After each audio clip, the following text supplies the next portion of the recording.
ముత్యాలపురం అనే గ్రామంలో జంగయ్య అనే గంగపుత్రుడు ఉండేవాడు.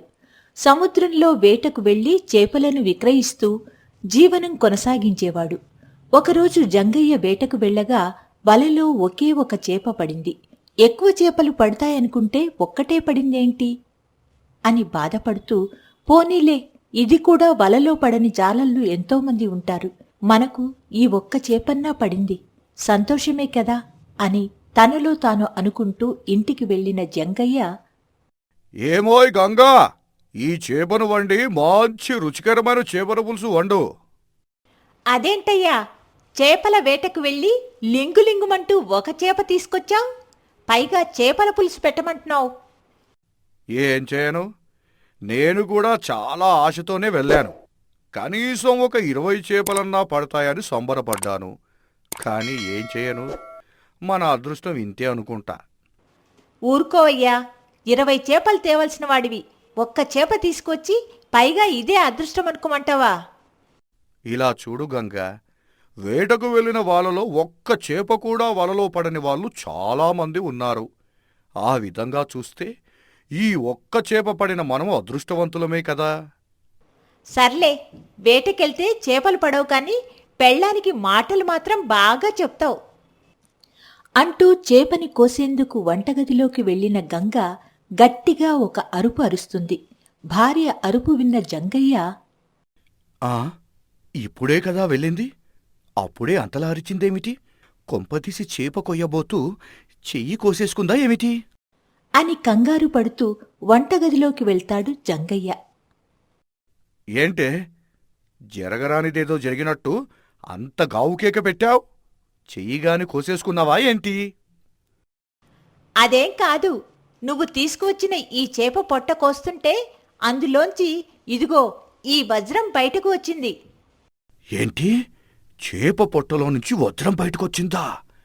అసలే వలలో చేప పడలేదని బాధపడుతుంటే వలలో ఒక్క చేప పడేటట్టు చేసి ఆ చేపలో వజ్రం పెట్టి నా పంట పండేటట్టు చేశావా? నువ్వు చాలా గొప్పోడివి శివయ్యా. ఆకాశం వైపు చూస్తూ శివుణ్ణి తలుచుకున్న జంగయ్య భార్య గంగను చూస్తూ, ఈ శివయ్య మనల్ని కరుణించాడు గంగా. ఇదిగో చూడు, ఈ చేపను అలాగే ఉప్పులో ఉంచు. నేను ఈ వజ్రాన్ని పట్నంలో అమ్మితే మన ధనవంతులం అయిపోవచ్చు. ఆ తర్వాత మనం సుఖంగా బతకొచ్చు అంటూ భార్యతో చెప్పిన జంగయ్య పట్నానికి బయలుదేరాడు. అలా వెళ్తుండగా మార్గమధ్యంలో ఒక సందేహం వస్తుంది జంగయ్యకు. అవును, ఈ వజ్రాన్ని అమ్మటం మన వల్ల అవుతుందా? నేనేమో పల్లెటూరు వాణ్ణి కాబట్టి దానికి తగిన ధనమైతే ఇవ్వరు. నేను పట్టుబడితే రాజభటులకు అప్పగిస్తారు. అప్పుడు వచ్చే కొంత మొత్తమైనా రాకుండా పోతుంది. అదీకాక నేనేదో దీని దొంగలించినట్లు నన్ను కారాగారానికి పంపించినా ఆశ్చర్యపడనవసరం లేదు. మనకు తెలియని విషయంలో తలదూర్చి దీని ఎక్కడో బయట అమ్మి తిప్పలు తెచ్చుకునే కంటే నేనే ఈ వజ్రాన్ని నిజాయితీగా రాజుగారికి అప్పగిస్తే రాజుగారే నాకు ఏదో ఒక బహుమతి ఇస్తారు కదా అని ఆలోచించుకున్న జంగయ్య తిరిగి రాజభవనానికే పయనమవుతాడు.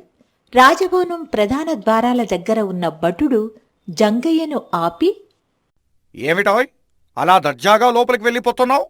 నువ్వు ఎక్కడికి వచ్చావో తెలుసా? ఇది రాజుగారి భవనం. ఇది రాజుగారి భవనమని తెలుసు. నువ్వు ద్వారపాలకుడివని కూడా తెలుసు. అన్నీ తెలిసి కూడా నువ్వు ఇక్కడికి వచ్చావంటే కావాలనే వచ్చుంటావు. ఇంతకినికి రాజభవనంలో ఏం పని? నేను అత్యవసరంగా రాజుగారి దర్శనం చేసుకోవాలి. జంగయ్య మాటలకు భటుడు పగలబడి నవ్వి, భలే గమ్మత్తుగా మాట్లాడుతున్నావే. నువ్వేమో మహా గొప్ప పల్లెటూరివాడివి, నీకు రాజుగారి దర్శనం కావాలా? అసలు మహారాజు నీకు మాట్లాడే వ్యవధి కూడా ఇస్తారనుకుంటున్నావా? అసలు నీకు రాజుగారితో మాట్లాడాల్సిన అవసరం ఏమొచ్చింది? ఖరీదైన వజ్రం దొరికిందనే కొంచెం ఆనందంలో కొంచెం గర్వంతో ఉన్న జంగయ్య, నేను ఈ సమయంలో ఎలాగైనా రాజుగారిని చూసి తీరాలి. నేను వారినేమీ కోరను. నా దగ్గరున్న ఒక్క వస్తువు మహారాజుగారికి అందజేసి నా దోవన నేను పోతాను. జంగయ్య అంత నమ్మకంతో మాట్లాడేసరికి అసలు రాజుగారికి జంగయ్య ఏమి ఇవ్వాలనుకున్నాడో తెలుసుకోవాలనే కుతూహలం మొదలవుతుంది. నీ పేరేమిటో తెలియదు గాని చూడు సోదరా, నా పేరు జంగయ్య, మాది ముత్యాలపురం. సరే చూడు జంగయ్య, ఇప్పుడు నేను గాని నిన్ను లోపలికి పంపించాననుకో, ముందు నా ఉద్యోగం ఊడిపోద్ది. ఆ తర్వాత నువ్వు ఏదో దుశ్చర్యకు పాల్పడేందుకు వచ్చావనుకోని నిన్ను వెంటనే ఉరిదీస్తారు. అందుకే నువ్వు రాజుగారికి ఇవ్వాలనుకుంటున్నదేదో నాకిచ్చేసేయి. నేను చిన్నగా రాజుగారికి ఇచ్చేస్తాను. నీ కానుక రాజుగారికి నచ్చితే ఆయన నీకిచ్చే బహుమతిని కూడా నీకు అప్పగిస్తా అని అన్న భటుడి మాటలు నమ్మిన జంగయ్య తన దగ్గరున్న వజ్రాన్ని భటుడికి ఇస్తాడు. వజ్రాన్ని చూడగానే దుర్బుద్ధి కలిగిన భటుడు కుతంత్రం పన్ని, నువ్వు ఇక్కడే ఉండు, నేను లోపలికి వెళ్ళి మహారాజు గారికి ఈ వజ్రం నువ్వే ఇచ్చావని చెప్పి వస్తాను అని చెప్పి లోపలికి వెళ్లిన భటుడు కాసేపటికి తిరిగి వచ్చి కపటబుద్ధిని ప్రదర్శిస్తూ, నువ్విచ్చిన వజ్రాన్ని మహారాజు గారికి నేనిచ్చాను. దానికి ఆయన ఎంతగానో సంతోషించి నీకు ఈ బట్టలు బహుమతిగా ఇవ్వమన్నారు. ఏంటి, అంత ఖరీదైన వజ్రాన్ని నిజాయితీగా రాజుగారికి అప్పగిస్తే వట్టి బట్టలు బహుమతిగా ఇస్తారా? రాజుగారు నాకిచ్చిన బహుమానం ఇంతేనా? ఇంకేమీ ఇవ్వలేదా? నువ్విచ్చిన చిన్న గాజు పూసకు బట్టలు పెట్టడమే ఎక్కువ. బట్టలు కాకుండా అర్ధరాజ్యం ఇస్తారనుకున్నావా ఏంటి? పద పద అని భటుడు గట్టిగా అరిచి జంగయ్యను మందలించి అక్కడ్నించి వెళ్లగొట్టేసరికి చేసేదేమీ లేక జంగయ్య బాధపడుతూ ఇంటికి వెళ్తాడు. జంగయ్య వెళ్లిపోయిన తర్వాత జంగయ్యకు కనిపించకుండా దాచిన వజ్రాన్ని చూస్తూ, బొజ్జిమొండ, నీకు ఎంత విలువుందో ఆ జంగయ్యకు తెలియదు. ఇది రాజుగారికి అప్పగించడానికి నేనేమన్నా వెర్రివాన్నా? నిన్ను రేపు వజ్ర వ్యాపారి దగ్గరికి తీసుకువెళ్ళి ఖరీదుగా అమ్ముతా అని వెళ్లిపోయిన భటుడు మరుసటి రోజు వజ్ర వ్యాపారి దగ్గరికి వెళ్లి, ఇది అత్యంత అరుదైన వజ్రం, చాలా ఖరీదైనది. నాకు దీన్ని అమ్మాలని లేదు, కానీ కొన్ని అనివార్య కారణాల వలన అమ్మాల్సి వస్తుంది. ఈ వజ్రాన్ని తీసుకుని తగిన ధర కట్టండి. భటుడు ఇచ్చిన వజ్రాన్ని తీక్షణంగా పరిశీలించిన వజ్రాల వ్యాపారి, ఇది చాలా పురాతనమైనది, అపూర్వమైనది. ఇటువంటి వజ్రాలు చాలా అరుదుగా ఉంటాయి. కానీ నీలాంటి వాళ్ళ దగ్గర ఈ వజ్రం ఉండటం ఆశ్చర్యంగా ఉంది. ఇది నీ దగ్గరికి ఎలా వచ్చిందో చెప్పు. వజ్రాల వ్యాపారి గద్దించి అడిగేసరికి కంగారు పడిన భటుడు, అవును, మీరన్నది నిజమే. ఈ వజ్రం చాలా అరుదైనది. సముద్ర వ్యాపారం చేసే మా బంధువు ఒక ఆయన నాకు చాలా బాకీ పడ్డాడు. తను రుణం తిరిగి చెల్లించకపోవడంతో తన బాకీ కింద జమ చేసుకోమని ఈ వజ్రాన్ని నాకిచ్చాడు. భటుడి మాటలను నమ్మిన వజ్రాల వ్యాపారి, నువ్వు చాలా ఇబ్బందుల్లో ఉన్నట్టున్నావు కాబట్టి దీనికి 50 వరహాల విలువ కడుతున్నాను. ఏంటి, 1000 వరహాలు విలువ చేసే వజ్రానికి 50 వరహాలే ఇస్తానట్టావా? అసలు నీకిది ధర్మమేనా? కాస్త చూసి ధర కట్టండి. నీకు నాకు నష్టం కలగకుండా నేనొక బేరం చేస్తాను. చివరిగా 100 వరహాలు ఇస్తాను. అంతకంటే ఎక్కువగా ఇవ్వలేను. నీకు ఇష్టముంటే నాకు అమ్ము, లేకపోతే నీ వజ్రాన్ని నువ్వు తీసుకుని వెళ్ళిపోవచ్చు. మరో మార్గం లేని భటుడు వ్యాపారికి వజ్రాన్ని అమ్మి 100 వరహాలు తీసుకుని వెళ్ళిపోతాడు. భటుడు వెళ్ళిపోయిన తరువాత వజ్రాల వ్యాపారి ఇలా అనుకుంటాడు, ఈరోజు లేచిన వేళ విశేషం ఏమిటో, 1000 వరహాల విలువైన వజ్రాన్ని 100 వరహాలకు భలే చౌకగా కొన్నాను. ఇంత ఖరీదైన వజ్రాన్ని రాజుగారు తప్ప ఎవ్వరూ కొనలేరు. ఒక పని చెయ్యొచ్చు, దీన్ని రాజుగారికి అమ్మితేనే సరైన లాభం వస్తుంది అనుకున్నదే తడవుగా ఆలస్యం చేయకుండా నేరుగా రాజుగారి దగ్గరికి వెళ్లిన వజ్రాల వ్యాపారి, ఏంటయ్యా వజ్రాల వ్యాపారి, ఎప్పుడూ లేనిది మా రాజ్యానికి వచ్చారు? మహారాజా, అది నా దగ్గర ఒక అద్భుతమైన వజ్రం ఉంది. అదిగాని మీరు పెట్టుకుంటే అన్నింటా విజయాలే. శత్రువులు కూడా మీ వైభవాన్ని చూసి కాళ్లకు మొక్కుతారు. అంత మహత్తు ఉంది ఆ వజ్రంలో. అవునా? అంత గొప్పదా వజ్రం? దానికి అంత మహత్తు ఉండడానికి గల కారణమేమిటి? ఇది 1000 సంవత్సరాల పూర్వం నాటిది ప్రభు. చాలామంది దీనిని మాకు అమ్మమంటే మాకమ్మమని వెంటపడుతున్నా ఇంత విలువైన వజ్రం మీ దగ్గర ఉంటేనే దానికి విలువ ఉంటుందని మీ దగ్గరకు వచ్చాను ప్రభు. అవునా?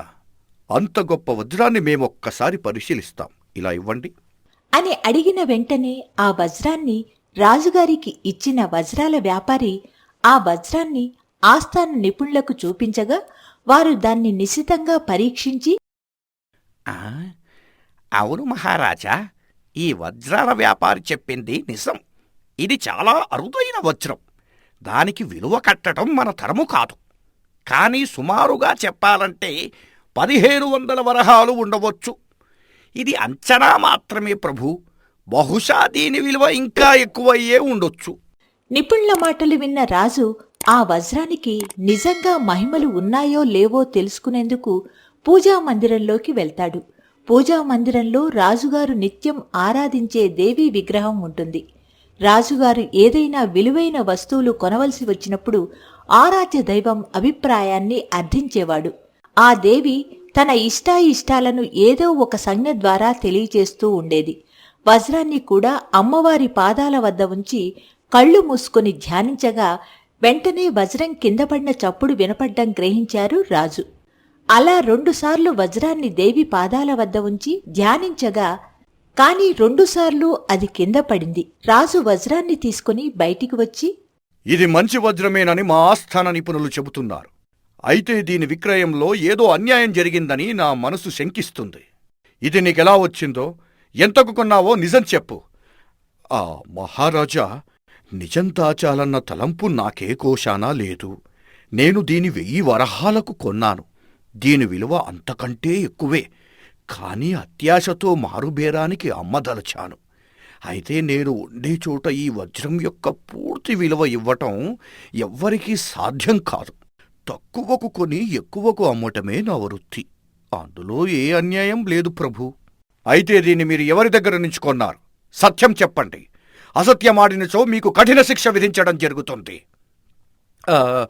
ఈ వజ్రాన్ని నేను మీ రాజకోట ప్రధాన ద్వారం వద్ద కాపలా కాచే భటుడి వద్ద నుంచి కొనుగోలు చేశాను. రాజు ఆ భటుడిని పిలిపించగా ఇతర భటులు రాజుగారి ముందు ప్రవేశపెట్టారు. ఈ వజ్రాన్ని నువ్వే అమ్మావట? ఇది నీకెలా లభించింది? మహారాజా, మన్నించాలి. ఈ వజ్రాని ముత్యాలపురానికి చెందిన జంగయ్య అనే జాలరు మీకు కానుకగా ఇవ్వదలిచి మీ దగ్గరకు వస్తుండగా నేను అతడిని ఆపి ఆ వజ్రాన్ని తీసుకొని మీకు ఇచ్చానని అసత్యం చెప్పి పంపించేశాను. నన్ను క్షమించండి మహారాజా. ఎవరా జాలరు? ఆ వజ్రం తన దగ్గరికి ఎలా వచ్చింది? సత్యప్రమాణంగా నాకు తెలియదు ప్రభు. నేను అతడి వ్యక్తిగత వివరాలు తెలుసుకోలేదు. రాజుగారు ముత్యాలపురానికి వెళ్లి జంగయ్యని తీసుకుని వచ్చి రాజదర్బార్లో ప్రవేశపెట్టాలని కోరగా ఆ మరుసటి రోజు జంగయ్యను రాజదర్బారుకు తీసుకుని వస్తారు భటులు. రాజుగారి పక్కనే వజ్రాల వ్యాపారి భటుడు ఉండడంతో భటుడు జంగయ్యని, జంగయ్య భటుడిని ఒకరినొకరు గుర్తుపట్టడంతో భటుడిని చూసిన వెంటనే జంగయ్య ఆగ్రహం ఆపుకోలేక, అయ్యా మహారాజా, ఈ భటుడు నా నుంచి వజ్రాన్ని తీసుకున్నాడు. తీరా అడిగితే మీకిచ్చానని అందుకు బట్టలు తప్ప ఎటువంటి బహుమతి ఇవ్వలేదని నన్ను వెళ్ళగొట్టాడు. అయినా నీ దగ్గరకు అంత విలువైన వజ్రం ఎలా వచ్చింది? నేను చేపల వేటకు వెళితే ఒక చేప కడుపులో ఇది ఉందయ్యా. దాన్ని ఎలా అమ్మాలో నాకు తెలియక ఆ వజ్రాన్ని మీకు ఇస్తే ఏదో కానుక ఇస్తారని మీ దగ్గరికి వస్తే చివరికి ఇలా జరిగింది. నువ్వు చెప్పింది నిజమేనని ఎలా నమ్మేది? సొమ్ము కోసం నువ్వు అసత్యం చెప్పి ఉండొచ్చు కదా. ఒట్టు నిజమయ్యా. కావాలంటే ఏ చేప కడుపులో నుంచి ఈ వజ్రం దొరికిందో ఆ చేపను ఇప్పుడే తీసుకువస్తాను అని చెప్పి ఇంటికి వెళ్లి ఉప్పులో ఉంచిన చేప ఖండాలను తెచ్చి వజ్రం ఉంచిన చోట గుర్తు కూడా చూపడంతో రాజు వెంటనే విచారణ జరిపించి ఆ వజ్రం తనకే దొరికిందని నమ్మి భటుడికి కారాగార శిక్ష విధించి వజ్రాల వ్యాపారి నష్టపోకుండా మరో 100 వరహాలు ఇప్పించి జంగయ్యకు న్యాయంగా రావలసిన 1300 వరహాలను ముట్టచెప్పి ఆ వజ్రాన్ని రాజు తన వద్దే ఉంచుకోసాగాడు. రాజుగారు న్యాయం చేయడం ద్వారా వచ్చిన ధనంతో జంగయ్య తన భార్య గంగ సంతోషంగా జీవించసాగారు.